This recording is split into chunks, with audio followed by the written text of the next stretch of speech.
B.Tech Mechanical, and my father is a retired Subedar from Indian Army, and my mother is a housewife, sir. Sir, my hobbies include cooking, cycling, bodybuilding, and trekking. During my schooling and graduation, I got various opportunities of extracurricular activities. Like during my schooling, I participated in the NCC and Scouts and Training, and I even got an opportunity to do microlite flying during my NCC years.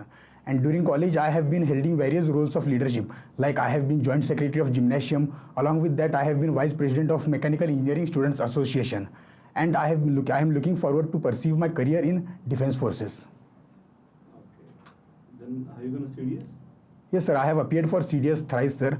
And I have even appeared for SSB. But I was not able to make through the SSB stage due to some reasons. Okay. Why? What attracted to CAPF? Sir, being from defense background, wherein my father is from military background, retired from Indian Army, serving 28 years in the Indian Army, and myself being from Rashtriya Military Belgaum, that has developed a passion in me. And during seeing my father and during my military school days, I have seen that defense forces is not just a career or a job opportunity, but it's a different lifestyle in itself, a lifestyle with adventure, responsibilities, and even a trust that people gives to the defense forces. So these all things have attracted me to join this defense forces. And along with this, I think, considering my personality and my passion, I think this is the service which would satisfy me, sir. And I will be able to contribute better to the organization. What's the difference between defensing and policing? So defensing basically which is done by the Indian Army, Indian Navy, and Indian Air Force. This includes protecting the India's frontier or the India's integrity from the external threats, and policing which involves which is done by CAPF and state police forces, which includes aiding the state police forces or the defense forces, and along with the interaction with the normal public in the civil domain to maintain the law and order within the country's territory. Why defense forces are not given order issue?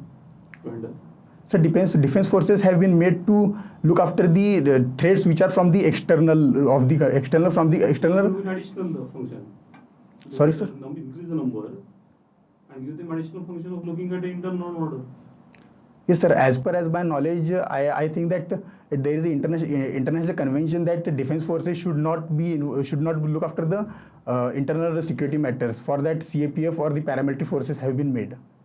I'm not sure, sir, but there is some international convention. Okay, but then we can have the Assam Rifles is there, Coast Guard is there. Yes. Some type of formations we can keep under the army only. Yes, sir, they can be used, sir, but using defense forces against its own people would not be a right option, since they have been trained and deployed to fight against the external enemies. Okay. Yes. So which are the three security threats India is facing presently? Can you identify? Sir, presently India is facing major security threats is the militancy that has been faced by India from Pakistan, where Pakistan is running the agenda to bleed India through 1,000 cuts. And sir, China is also trying to aggress in India by consistently violating the territorial integrity of the India. And third, sir, along the coastal line, sir, a lot of drug trafficking is being seen from both the sides of the India, which is also becoming security challenge for our country. And along with this, the internal security challenges are also there, like the terrorism, Naxalism, and communal violences have been seen in the country. Okay. How to tackle the Pakistan and its state-sponsored terrorism?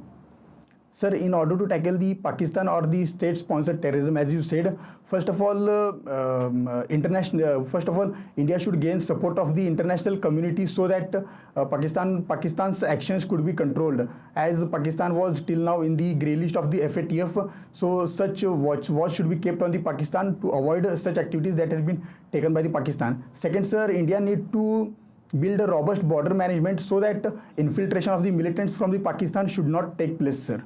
But they come from Nepal, not Sorry, from sir? Pakistan. They come from Nepal and not from Pakistan. Yes, sir. We need to secure all the. Close the border with Nepal? No, sir. We don't need to close the border with Nepal, as we have very good relations with the Nepal. We can ensure proper border management checkposts via nakas or border outposts, so that the people that are close the border then, because then if you go to get naka, there is open border presently. Yes, sir. Close it completely then. Yes, sir. Complete closing is not option. We should check the movement of the people across the border, which is done by the Shastra Seema Bal right now. Okay. But what are the methods to control this crossing of the people? What could be done? Sir, what are the technologies or ideas that could be used? Sir, to control this, proper security posts can be created at the border places. Second, sir, technology can be used such as the camera systems, facial recognitions through the AI can be used to check or identify the threats that can take at the. That can be used for those who are already known. These people are not known, like they are not our own people. Yes, sir. For that, one thing can be done. We can build close contacts with the local people that are already residing near the border areas, so that they can give proper information that who are the locals and who are trying to infiltrate in the country. Shall they apply the visa system to the Nepali people? Sir, visa system can be option, but after applying visa system, it should also be made sure that Nepali peoples or the Indian peoples going to Nepal should get a visa quite easily, so that they should not face any kind of difficulty in getting the visas. Okay, and how the second trouble, China's issues to be tackled? Sir, seeing the China's current aggressive behavior and expansionism, to tackle this, we should develop a robust military across the border areas, and Government of India has taken steps to that. As Government of India has started the Vibrant Villages program, and along with that, government has also planned to increase the 7 battalions of the ITBP along the border areas to tackle the China. Second, sir, infrastructure development should take place in the border areas which are bordering China, so that timely logistics and supply of arms and ammunition could be done to tackle the China. Along with this, sir, India should also build up its navy, so that China's growing in the Indian Ocean region can be tackled in a proper way. And how to tackle drug trafficking? Sir, in order to track drug trafficking, most of the drug trafficking has been done along the borders through the Golden Crescent and the Golden Triangle, which are situated in the eastern and western side of India. To tackle this, sir, first of all, these are taking place majorly through drones along the Punjab border, as many cases have been seen. And to tackle this, sir, government should keep a watch on the border areas, and also, sir, the ports that are operating along the India's coastline of 7,500 kilometers, this should be properly screened and managed, so that drug trafficking do not take place.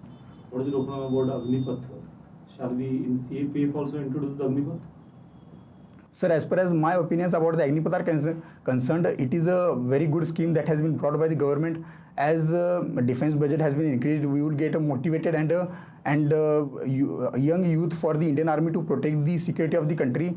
And as per as this is concerned in applying this in the CAPF, it can be looked as it can be applied in the CAPF, but proper deliberations and steps need to be taken before. Must have taken the deliberation and steps, isn't it? Yes, sir, they have taken. Just copy it. Yes, sir, it can be applied, sir. So from this year also, and you will join as Agnipath candidate? Yes, sir. If I am getting a opportunity to serve even as Agnipath, I'll be happy to serve, and I'll try my best to be in the 25% to get retained in the CAPF. Okay. What is your aim in life? Ma'am, first of all, my aim is to get into the forces to serve the country and satisfy myself. And my second aim is to earn respect in the society by contributing what I can contribute from my side for the society. So this is the only way to get respect from the society? No, ma'am, this is not the only way to get respect from society. Even we can even by contributing certain other ways, we can even gain respect in the society. Like we can give a selfless service or help to someone in the society. We can gain respect from that too. What is the difference between nation, the term nation and state? Ma'am, as far as nation is concerned, nation is a entity where a group of people come together and share a common identity. Maybe it may be history, culture, or their thinking, or something like that. Whereas state is a political entity where it has been governed by a certain rules, norms, or a government. Okay, so the people in one state can be one nation, or a different nation can be there in one state? Can there be different nations in one state? Yes, ma'am, there can be different nations in one state, because as far as nation is concerned, it is a group of people who are coming together who are having common culture, history, or background. So there can be different nations in one state. Is there any example in India people are demanding or imagining themselves as a separate nation than India?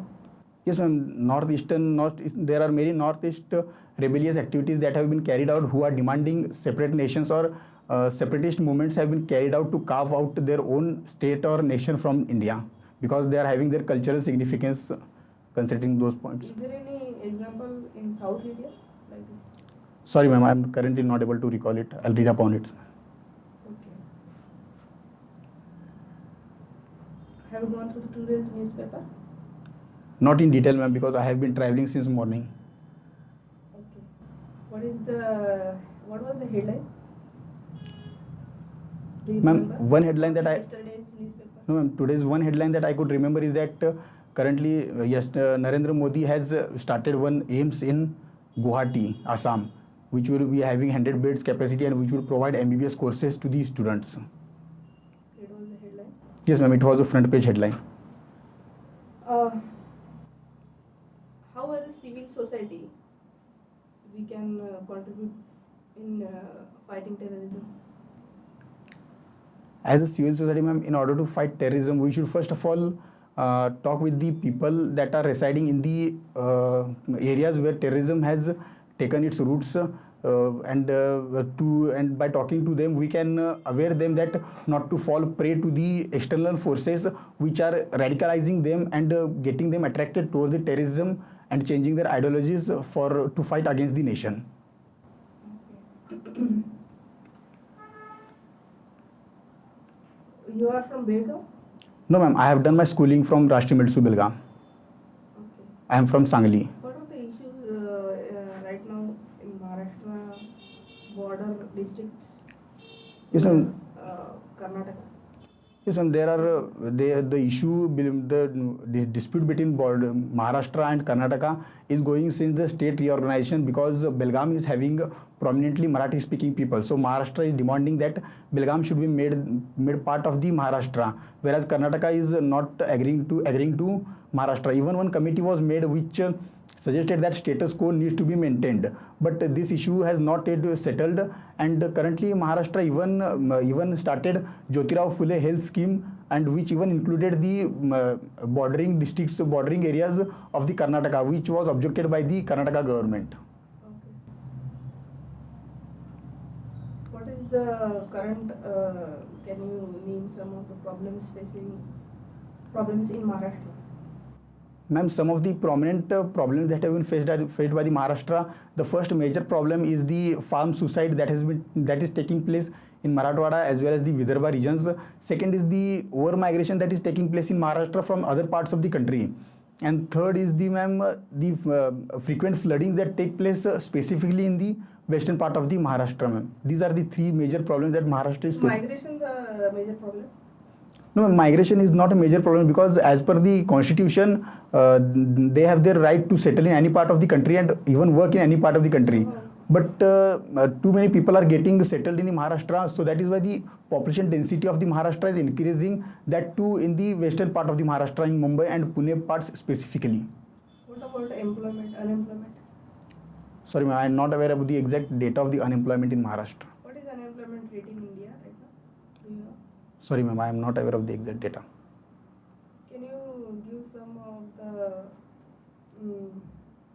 some points, highlights from budget, India's budget? Have you gone through it? No, ma'am, I have not gone through in detail, ma'am, so that I am not able to recall the data that were presented in the budget, ma'am. Any one or two things can you tell me? Ma'am, one thing I could recall right now is that the change in the tax slab that was announced in the recent budget. That is the one thing I could recall now. What is Shri Anna? Have you heard of it? Yes, ma'am. Shri Anna basically are the millets which Indian government, that is Prime Minister Narendra Modi, is promoting as per as its health benefits as well as its environment concerns are concerned. And 2023 has been declared as the International Year of Millets. Is Indian government means Prime Minister Narendra Modi? No, ma'am, Indian government, we can say that government, Prime Minister is the head of the government. So it can be said that Indian government means the Shri Prime Minister Narendra Modi, because he is heading the government and the de facto head is the Prime Minister itself. What do you think about the merging of these 5 forces into one? There are some people suggesting about this idea. What is your opinion on that?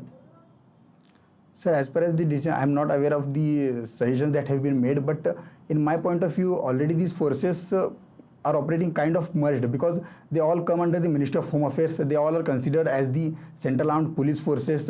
So at current situation, they all seems to be merged itself. The only thing is they have been given the specific areas, that is the border guarding, the internal security, and the security of the critical institutions in the India. So I think this should be maintained, because considering the points where they have been working, a dedicated force is required to maintain security in those areas. So I think this should be maintained, sir. Which is your first preference?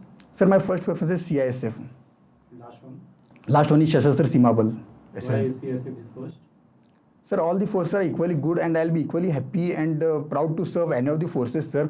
But the major reasons why I have given CISF as the first preference is, first of all, CISF is a pan-India force, and giving CISF as the first preference, I would get opportunity to serve in serve in all part of the country. Second, sir, CISF is more towards public dealing, so I would get an opportunity to talk to public, interact with the public more.